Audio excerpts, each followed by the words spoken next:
এই চলো না জিজ্ঞেস করি আমাদের পুচকু কবে হবে। আসুন আসুন, বসুন বসে। কেস যেন জলই না হয়, হ্যাঁ? আয় আয় আয় আয়, দেখ। আরে বাবা, দেখি দেখি দেখি। ও বাবা, কি সৌভাগ্য নিয়ে এসেছো গো। জীবনে তো সবকিছু দুটো দুটো আছে। দুটো গাড়ি আছে, দুটো বাড়ি আছে, দুটো বউ আছে। 100%! এই কি ফালতু কথা বলছেন? আমি কি ফালতু কথা বলছি? জলে গেছে তাই তো পড়ছি। বুঝতে পেরেছি, তাই জন্য তুমি আমাকে এখানে কি লেখা আছে করে বলো তো। পড়ছি, হ্যাঁ। বাচ্চা এই তোকে আগে শেষ করবো। আগে শেষ করবো।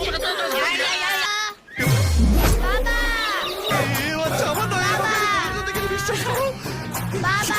তাহলে ও তোমার বাবা বলে কেন ডাকছে? এই যা। ও মশাই, বাচ্চাকে সামনে রাখতে পারেন না? এক্ষুনি কেস খাইয়ে দিচ্ছ।